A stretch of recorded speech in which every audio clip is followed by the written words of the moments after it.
നമോ നമ.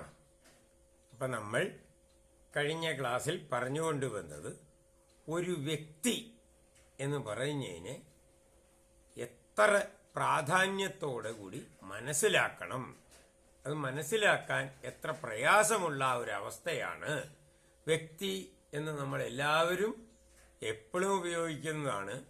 വ്യക്തിത്വം, വ്യക്തി, ആ വ്യക്തിയെ തന്നെ നമ്മൾ ഞാനെന്നും നിങ്ങളെന്നും ഒക്കെ പറഞ്ഞ് വേർതിരിച്ചും ഓരോ നാമധാരികളെയും പ്രത്യേകം പ്രത്യേകം വ്യക്തികളായിട്ട് കാണുകയും ഒക്കെ ചെയ്യുമെങ്കിലും ഈ നാമങ്ങളുടെ ഉള്ളിൽ നമ്മൾ ആരോപിക്കുന്ന വ്യക്തി എന്ന് പറയുന്നത് എത്രമാത്രം നമ്മൾ മനസ്സിലാക്കിക്കൊണ്ടാണ് എന്നുള്ളത് ആലോചിക്കുമ്പോഴാണ്, അതിനെപ്പറ്റി ചിന്തിക്കുമ്പോഴാണ് നമുക്കതിനെപ്പറ്റി വലിയതായിട്ട് ധാരണയില്ല എന്ന് മനസ്സിലാകുന്നത്. കാര്യം എന്താണ്? നമ്മളുടെ അറിവ് ഉണ്ടാകുന്നത് സമ്മതിക്കുമ്പോഴാണ്. അറിയുന്നത് ഒരു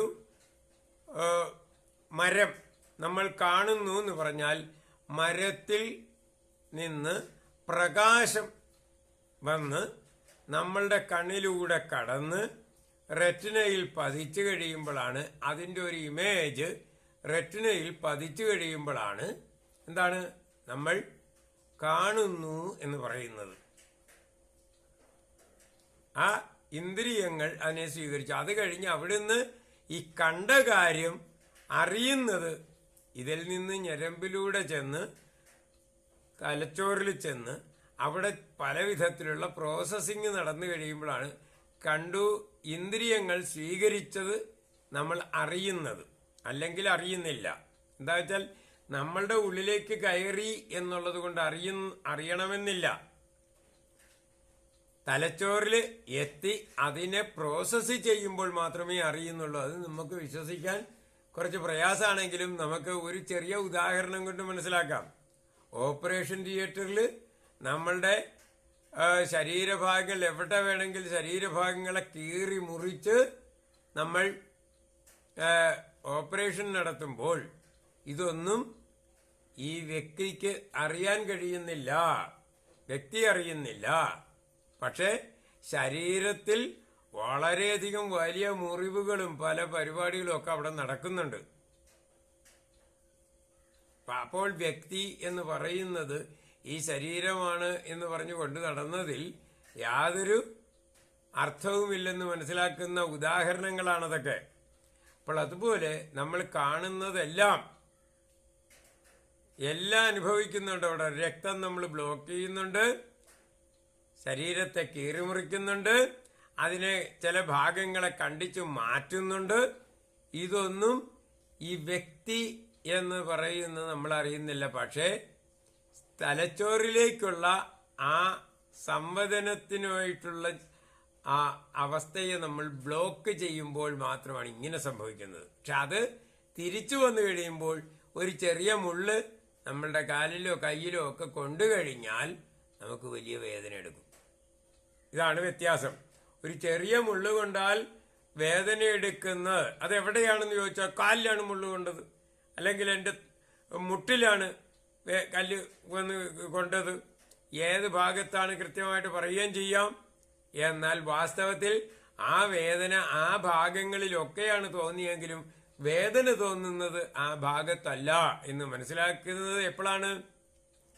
ഈ ഓപ്പറേഷൻ നടത്തുന്ന ഉദാഹരണം നമ്മൾ മനസ്സിലാക്കി കഴിയുമ്പോഴാണ്. കൈമുറിഞ്ഞാൽ പിന്നെ കാലിലാണോ വേദന എന്നൊക്കെ തർക്കിക്കും. എപ്പോൾ വരെ? അത് നമുക്ക് ഈ അനസ്തേഷ്യ കൊടുത്ത് നമ്മളെ ബോധം കെടുത്തി കഴിഞ്ഞിട്ട് കയ്യിലും കാലിലും ഒക്കെ എന്തൊക്കെ ചെയ്താലും അത് നമ്മളുടെ തലച്ചോറിലെത്താതിരിക്കുമ്പോൾ ഇതറിയാതിരിക്കുന്നത് പോലെ, അറിയാതിരിക്കുന്നത് നമ്മൾ മനസ്സിലാക്കി കഴിയുമ്പോൾ നമുക്ക് ഈ തിരിച്ചറിവുണ്ടാവും. അതുവരെ നമുക്കത് മനസ്സിലാകുന്നില്ല. അതുവരെ നമ്മൾ ഇങ്ങനെ ഒരു അനുഭവം മനുഷ്യനില്ലായിരുന്നെങ്കിൽ മനുഷ്യൻ യാതൊരു കാരണവശാലും അംഗീകരിക്കുകയില്ലായിരുന്നു. എന്തംഗീകരിക്കുകയില്ലായിരുന്നു? തലച്ചോറിനകത്ത് നടക്കും പ്രവർത്തനത്തിന്റെ ഫലമായി ഈ ബ്രെയിനാണ് ഇതെല്ലാം അനുഭവിക്കുന്നത് എന്ന് പറഞ്ഞാൽ നമുക്ക് മനസ്സിലാകില്ല. അതുപോലെ തന്നെ ബ്രെയിൻ ആണോ അനുഭവിക്കുന്നത്, അതിൻ്റെ കുറച്ചുകൂടി അപ്പുറത്തേക്ക് പോയ ബ്രെയിൻ ഇതൊക്കെ പ്രോസസ്സ് ചെയ്ത് നമ്മളെ സുഖദുഃഖങ്ങൾ അനുഭവിക്കുന്നയാൾ ബ്രെയിൻ അല്ല. ബ്രെയിനിൽ ചെന്ന് ഇതെല്ലാം ശരിയാക്കി കഴിഞ്ഞിട്ട് അത് മനസ്സിലേക്ക് എത്തുമ്പോഴാണ് സുഖദുഃഖങ്ങളാൽ പെയിനും പ്ലഷറും ഒക്കെ ആയിട്ട് മാറുന്നത്. അത് നമ്മൾ ഈ സാധാരണ പറയുന്ന ഉദാഹരണം നമുക്കിപ്പോൾ എടുത്ത് കാണിക്കാനില്ലാത്ത കാരണം അത് നിങ്ങൾക്ക് പെട്ടെന്ന് മനസ്സിലാകുകയില്ല. പക്ഷെ അത് ശരിക്ക് അനലൈസ് ചെയ്യുമ്പോൾ മനസ്സിലാകും. ബ്രെയിനിൽ ഇതെല്ലാത്തിൻ്റെയും ആ അവസ്ഥകളെ നോക്കുകയാണ്. മാർക്കിടുന്നത് അധ്യാപകനാണ്. പരീക്ഷയ്ക്ക് മാർക്കിടുന്ന അധ്യാപകൻ ആ മാർക്ക് തിരിച്ച് നമ്മളുടെ കുട്ടികൾ കാണുമ്പോഴോ അല്ലെങ്കിൽ കുട്ടികൾക്ക് ഉണ്ടാകണമല്ല, കുട്ടികളുടെ വീട്ടിൽ ഇതും കൊണ്ട് ചെല്ലുമ്പോൾ ഈ മാതാപിതാക്കൾക്കുണ്ടാകുന്നതുമായിട്ടുള്ള വികാരങ്ങൾ വ്യത്യസ്തമാണ്. അപ്പോൾ മാർക്കിട്ടപ്പോൾ ഇന്ന ഉത്തരത്തിൽ ഇന്ന ചോദ്യം അതിൻ്റെ ഇന്ന ഉത്തരം, ആ ഉത്തരം ശരി തെറ്റ് എന്നൊക്കെ പറഞ്ഞ് മാർക്കിടുകയിൽ മാത്രമാണ് ആര് ചെയ്തത്? അധ്യാപകൻ ചെയ്തത്. പക്ഷെ അതിൻ്റെ പിന്നിലുണ്ടായ വികാരങ്ങൾ മുഴുവൻ ഈ കുട്ടിക്കും കുട്ടിയുടെ മാതാപിതാക്കൾക്കും, എന്നുവെച്ചാൽ ഒരു ക്ലാസ്സിന് ഒരു പരിധിവരെ ക്ലാസ്സിന് താഴെയുള്ള കുട്ടികളാണെങ്കിൽ അവർക്കിതൊക്കെ ഏത് മാർക്ക് കിട്ടിയാലും അതിനെപ്പറ്റി ഒന്നും വലിയ പെയിനും പ്ലഷറും ഒന്നും ഉണ്ടാകുന്നില്ല, അതിൻ്റെ മാതാപിതാക്കൾക്കേ ഉണ്ടാകുന്നുള്ളൂ എന്ന് മനസ്സിലാക്കാനാണ് ആ കുട്ടികൾക്കുണ്ടാകുന്ന ആ വികാരം എത്രയാണ്, പെയിൻ എത്രയാണ്, അല്ലെങ്കിൽ പ്ലഷർ എത്രയാണ്, സുഖം എത്രയാണ്, ദുഃഖം എത്രയാണ്, ആനന്ദം എത്രയാണ് എന്നൊക്കെ കണക്കാക്കുന്നത്. ബ്രെയിൻ ഒരു കാഴ്ചയെയോ ഒരു ശബ്ദത്തെയോ അല്ലെങ്കിൽ വേറെ ഏതെങ്കിലും വിധത്തിലുള്ള സ്പർശനം, ഇങ്ങനെയുള്ള സ്മെല്ല്, രുചി, ഇതിനെയൊക്കെ സ്വീകരിച്ച് ബ്രെയിൻ അനലൈസ് ചെയ്ത് കഴിഞ്ഞ് അത് ഇന്നതാണ് എന്ന് ബ്രെയിനാണ്, ആ തലച്ചോറാണ് കൃത്യമായിട്ട് അതിനെ വേർതിരിച്ച് അനലൈസ് ചെയ്ത് അതിന്റെ ഏത് സ്ഥാനത്തിടണം, 100-ൽ ഇത്ര എന്ന് പറഞ്ഞ് മാർക്കിടുന്നത്. അത് നമ്മളുടെ വ്യക്തിക്ക് എത്ര കണ്ട് ഏത് വികാരം ഉണ്ടാക്കും എന്ന് മാർക്കിട്ട് കൊടുക്കുന്നത് ആരാണ്? ബ്രെയിനാണ്, മസ്തിഷ്കമാണ്.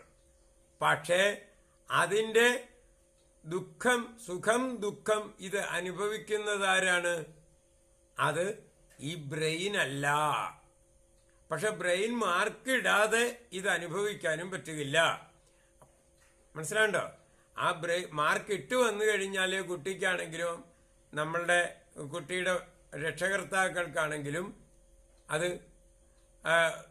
ആനന്ദമായിട്ടോ ദുഃഖമായിട്ടോ വരുന്നുള്ളൂ. അപ്പോൾ മാർക്കിടുന്ന അധ്യാപകന് ഇത് ആരുടെയാണെന്നും പോലും നോക്കാതെ, പേരില്ല, SLCക്കും അല്ലെങ്കിൽ അതിന് പൊക്കത്തിലേക്കൊക്കെ ചെല്ലുമ്പോൾ ഇത് ആരുടെ പേപ്പറാണെന്ന് നോക്കുന്നയാളിന് അറിയാൻ പറ്റുകയില്ല. അത് കോഡ് ഭാഷയിലാണ് നമ്പരൊക്കെ ഇട്ട് വയ്ക്കുന്നത്. അതുകൊണ്ട് ആ നോക്കുന്നയാള് വളരെയധികം പേപ്പറുകൾ നോക്കുന്നത് കൊണ്ട് ആരുടെയാണെന്നോ എന്താണെന്നോ അറിയാൻ പാടില്ല. അവിടെ ഒരു മെക്കാനിക്കലായിട്ട് ഇങ്ങനെ മാർക്കിട്ട് പോകൽ മാത്രമേ നടക്കുന്നുള്ളൂ. അവിടെ നമുക്ക് വികാരം എന്ന് പറയുന്നത് ഉണ്ടാകുന്നില്ല. വികാരം എന്ന് പറഞ്ഞാൽ എന്താണ്? സുഖദുഃഖങ്ങൾ അല്ലെങ്കിൽ ആനന്ദം, സമാധാനം എന്നൊക്കെ പറയുന്ന, അതിന് നമ്മൾ വളരെ വിധത്തിൽ സ്നേഹം, ദേഷ്യം, അസൂയ എന്നൊക്കെ പറഞ്ഞ് ഇതിൻ്റെ ആ തരം തിരിവനുസരിച്ച് സുഖദുഃഖങ്ങളെ നമ്മൾ മാറ്റുന്നുണ്ട്. അപ്പോൾ ഈ വികാരങ്ങളൊക്കെ ഉണ്ടാകുന്നത് എവിടെയാണ്? സ്വീകരിക്കുമ്പോഴല്ല. സ്വീകരിച്ചു കഴിഞ്ഞ് അതിനെ ശരിക്ക് അനലൈസ് ചെയ്ത് മാർക്കിടുമ്പോഴല്ല. ഈ മാർക്ക് ആ മനസ്സ് എന്ന് പറയുന്ന ആ മനസ്സ് ആരുടെയാകാം? കുട്ടിയുടെയാകാം, രക്ഷകർത്താവിൻ്റെയാകാം. ഏത് മനസ്സാണോ ഇത് എങ്ങനെ സ്വീകരിക്കുന്നത് അതനുസരിച്ചിട്ടാണ് വികാരങ്ങൾ ഉണ്ടാകുന്നത് എന്ന് പറഞ്ഞു. മനസ്സിലാണ്ടോ? അപ്പോൾ മനസ്സ്, ബുദ്ധി,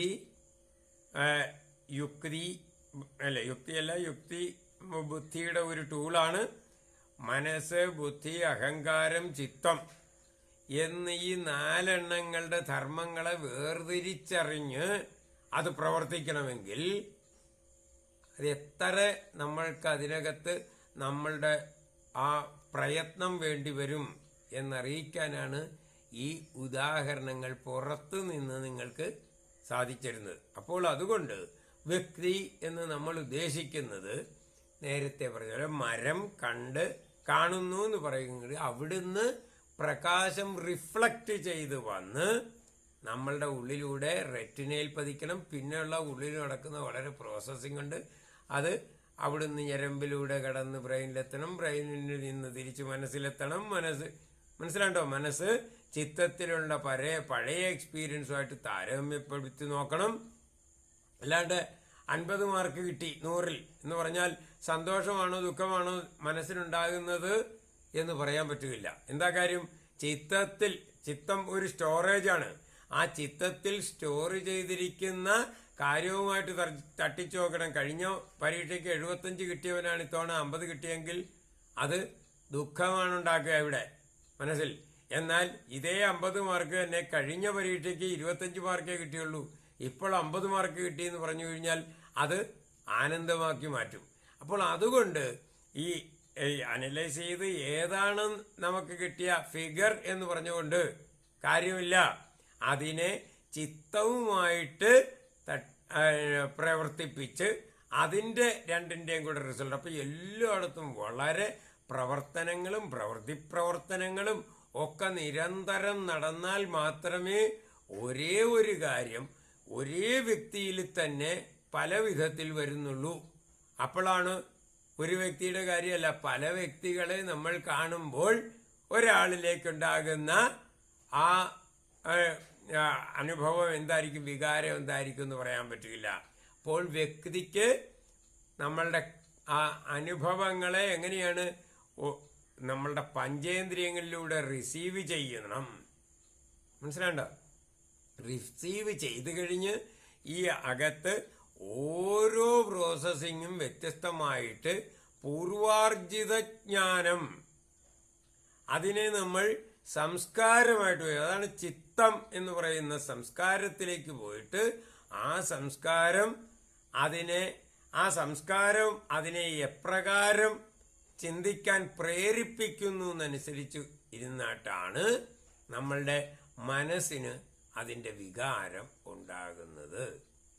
ഇത് ശരിക്ക് ഒരേ ഒരു കാര്യമേ പറഞ്ഞുള്ളെങ്കിൽ ഇത് ശരിക്ക് അനലൈസ് ചെയ്ത് നമ്മൾ ഉറച്ചിട്ട് വേണം ബാക്കിയുള്ള. ഇതിനുള്ള ചെറിയ ഉദാഹരണങ്ങൾ പറയാമെന്ന് പറഞ്ഞെങ്കിലും ഇനി ആ ഉദാഹരണങ്ങൾ അടുത്ത ക്ലാസ്സിൽ പറയാം. നമ്മുടെ കമ്പനിയുടെയോ അല്ലെ സ്കൂളിൻ്റെയോ അല്ലെങ്കിൽ രാഷ്ട്രത്തിൻ്റെ തന്നെയോ ഉദാഹരണങ്ങളൊക്കെ വച്ച് നമ്മൾ ഒരു വ്യക്തിയെ വീണ്ടും പല ഉദാഹരണങ്ങളിലൂടെ പോകാനുള്ളത് അടുത്ത ക്ലാസ്സുകളിലാകാമെന്ന് വിചാരിക്കുന്നു. ഇന്ന് ഇതിനെപ്പറ്റി നല്ല ധാരണ ഉണ്ടാക്കുക.